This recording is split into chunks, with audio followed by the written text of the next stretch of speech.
በትሬዲንግ ዓለም ብዙ ፈንድ አካውንቶችን አጥቻለሁ። አዎ እውቀቱ አለኝ፣ ቻርቱም ይገባኛል፣ ስልቱም አለኝ፣ ግን አካውንቶቼን አጣቸው ነበር። ለምን ያላችሁ እንደሆነ ምክንያቱም በትሬዲንግ ዓለም ውስጥ እውቀትና ውጤት የተለያዩ ነገሮች ስለሆኑ ነው። ከዚህ ውድቀቴ ሁላችሁም እንድትማሩ ፈልጋለሁ።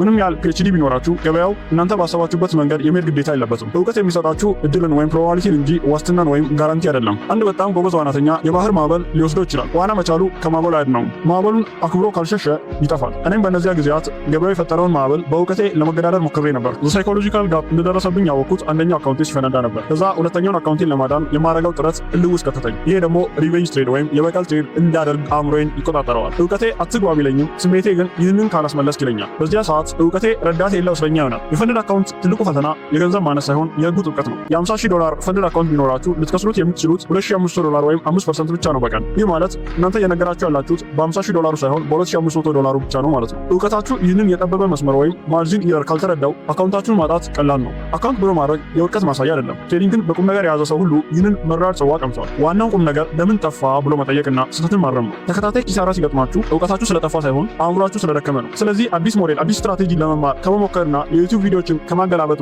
ባሻገር ማድረግ ያለባችሁ ነገር ራሳችሁን አድሳችሁ መመለስ ነው። ከእውቀት በላይ ዲስፕሊን ይበልጣል። 100% ስልት ኖሯችሁ 0% ከሆነ ያላችሁ ዲስፕሊን ውጤታችሁ ዞሮ ዞሮ ዜሮ ነው የሚሆነው። እኔም እንደናንተ ሰው ነኝ። ተሳስቻለሁ፣ ተሰብሬያለሁ። ነገር ግን ልዩነቱ እኔ ከውድቀቴ ተምሬ ዛሬ በበለጠ ጥንካሬ ተመልሻለሁ። እናንተም አካውንት ብታጡ ተስፋ አትቁረጡ። ይህ የሂደቱ አካል ነው። ትሬዲንግ መውደቅ የሌለበት ሩጫ ሳይሆን በወደቃችሁበት ቁጥር ተነስታችሁ የምትጨርሱት ማራቶን ነው።